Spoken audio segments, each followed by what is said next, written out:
Mo kí yín káàbọ̀ sórí Gist Entertainment TV.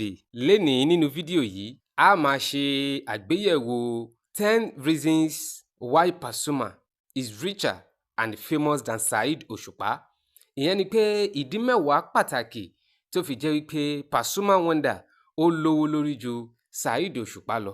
Ṣùgbọ́n ká tó tẹ̀síwájú, ẹ rí i dájú wípé ẹ subscribe sórí channel yìí kẹ́dẹ̀ like fídíò yìí. Àwọn olólùfẹ́ Fuji kárí ayé ni wọ́n ti ń jẹ ọ̀rọ̀ kan lẹ́nu lọ́dún 2024 yìí. Wọ́n ní tá a bá ní ká bojú wò ó nínú eré Fuji lónìí, Saheed Osupa àti Alhaji Wasiu Pasuma ọ̀kan gbòógì ni wọ́n. Àwọn olólùfẹ́ Paso wọ́n ní Pasuma ó lówó lórí ju Saheed Osupa lọ tá a bá ní ká kówó lé. Ẹ gbọ́ ṣé lóòótọ́ ni? Ẹ̀yin tí ọba orin kíngí kẹ́ńgẹ̀kẹ́ńgẹ̀ ṣé bó ṣe rí nìyẹn àbí bó ṣe rí kọ́? Ṣùgbọ́n a fẹ́ bojú wo mẹ́wàá péré nínú àwọn nǹkan tí àwọn olólùfẹ́ Alhaji Pasuma sọ wípé ó fi lówó lórí ju Saheed Osupa lọ. Àkọ́kọ́, ṣé ẹ mọ̀ wípé lénìí ayé ti lu jára? Wọ́n ní tá a bá wo orí Instagram Pasuma ní over 900,000 followers. Eléyìí tí Alhaji Saheed Osupa tóun sì ní over 800 followers. Wọ́n ní bẹ̀ yẹn Pasuma ó lówó ju Saheed Osupa lọ. Ẹ máa ṣèyẹn lé ní. Ẹlẹ́ẹ̀kejì ń bẹ̀. Wọ́n ní tá a bá ń sọ̀rọ̀ nípa media management system, Alhaji Wasiu Pasuma òun ní kinní yẹn ju Saheed Osupa lọ tó fi jẹ́ sí wípé Pasuma ti win ní award best Fuji musician in Nigeria láìmọye ìgbà ní City People Entertainment kó tó di wípé Saheed Osupa ó tiẹ̀ gbóòórùn ẹ̀ rí. Wọ́n ní eléyìí ó ṣeéṣe fún kó achieve ẹ̀ nítorí pé ó ní good media management system ni, àti pé pàápàá àwọ́ọ̀dù tó ń gbà lemọ́lemọ́ léraléra wọn yìí ó ti jẹ́ kí àwọn èèyàn kí wọ́n rí wípé òun ló dáa jù gbáà nínú gbogbo àwọn tó ń kọrin Fuji nílẹ̀ Nàìjíríà. Ẹlẹ́ẹ̀kẹta, wọ́n ní relationship Saheed Osupa pẹ̀lú àwọn other musical artists bíi hip hop àti afrobeat kò fi bẹ́ẹ̀ dán mọ́rán bíi ti Pasuma Wonder. Wọ́n ní Alhaji Wasiu Pasuma ó mọ kinní yẹn ṣe dáadáa bó ṣe ń ṣe láàrin àwọn tí wọ́n kọrin hip hop àtàwọn tí wọ́n kọrin afro, máa ń bá wọn kọrin papọ̀. Èyí sì jẹ́ kí wọ́n gbé Pasuma kí wọ́n gbé sókè kí wọ́n rate ẹ̀ higher than Saheed Osupa. Kò tán síbẹ̀ o, wọ́n ní Alhaji Pasuma ó ti bẹ̀rẹ̀ sí drop singles hip hop song ẹ̀ kó tó di wípé Saheed Osupa gan bẹ̀rẹ̀ sí láti máa kọ hip hop.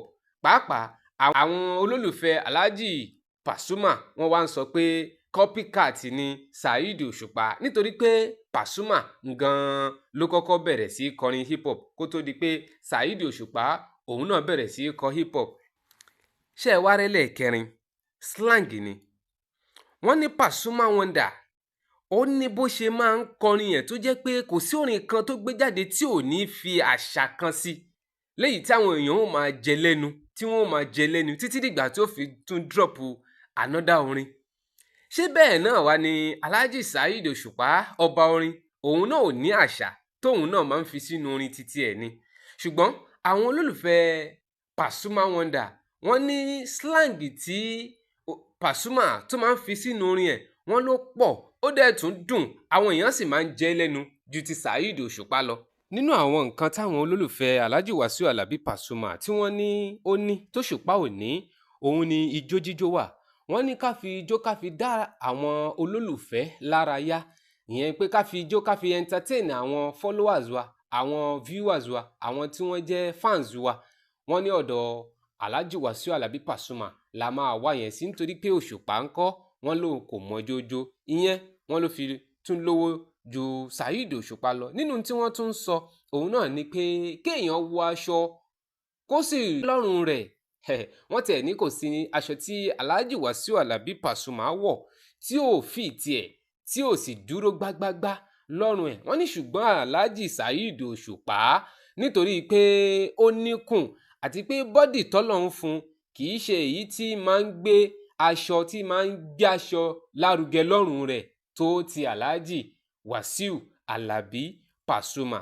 Èyí tí wọ́n tún sọ ni pé wọ́n ní tá a bá fẹ́ sọ ẹni tó nẹ́yinjú àánú jù nínú àwọn onífújì lásìkò yìí, wọ́n ní Alhaji Pasuma ńlá máa mú, Alhaji Wasiu Pasuma wọ́n lòun la máa mú, ṣùgbọ́n ẹ má jẹ́ ká gbàgbé wípé Alhaji Saheed Òṣùpá gan-an ẹlẹ́yinjú àánú ńlá ni o, torí pé tá a bá fojú wẹ̀yìn bí oṣù mélòó kan sẹ́yìn, a rí ipa ribiribi tí Saheed Òṣùpá tó ti ṣe níbi tó ti ń fi owó ṣèrànwọ́ fún ọ̀pọ̀lọpọ̀ àwọn èèyàn tí wọ́n nílò owó, tó ń ra jẹnẹrétọ̀ fún àwọn ilé ẹ̀kọ́ ńlá àti bẹ́ẹ̀ bẹ́ẹ̀ lọ. Ṣùgbọ́n àwọn olólùfẹ́ Pasuma wọ́n ní tá a bá fẹ́ mú ẹni tó lẹ́yinjú àánú jù nínú àwọn tó ń kọrin fújì tèní, wọ́n ní Alhaji Wasiu Alabi Pasuma òun la máa mú o.